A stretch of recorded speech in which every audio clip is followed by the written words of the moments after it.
கடைசியா வந்து அமித்ஷா சொல்லிட்டாரு, உங்களை ஜெயிக்க வச்சு முதல்வராக்க எங்க வேலை.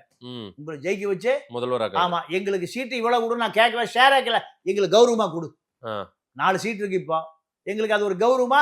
எங்க ஆட்கள் ஒரு 25 பேர் உள்ள இருக்கணும். எங்க சட்டசபைக்குள்ள 25 பேர் இருக்கணும். அதுக்கு நீங்களே முடிவு பண்ணுங்க. சரியா? நான் உங்களுடைய எதுவும் டிமாண்ட் பண்ண மாட்டேன். நேரடியா 1 to 1 நம்ம 2 பேரும் பேசிக்குவோம். நடுவுல தரகர்களே புரோக்கர்களே யாரும் வேண்டாம். எங்களுக்கு தமிழ்நாட்டுல திமுகவை வர விடாம பண்ணணும்.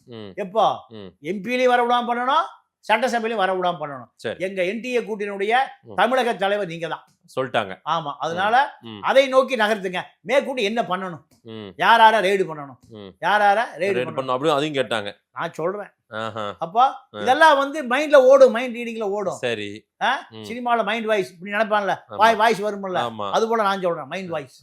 அப்போ இதெல்லாம் அமித்ஷாவிடம் உறுதிமொழி எடுத்துக்கொண்ட எடப்பாடி பலத்த கனத்த இதயத்தோடு கிளம்பி வர்றாரு. கனத்த இதயத்தோட. ஏன்னா 26க்கு வந்து அவர் முதலமைச்சர் நாற்காலி, அதுக்கான காய் நகரத்துல தான் இங்க உட்கார்ந்து பண்ணிட்டு இருந்தார். இப்ப அது ஒரு முடிவுக்கு வந்துருச்சு. இந்த பேச்சுவார்த்தைக்கு கூடவே சதாசிவம் இருக்கிறார், முன்னாள் ஆளுநர். அவரே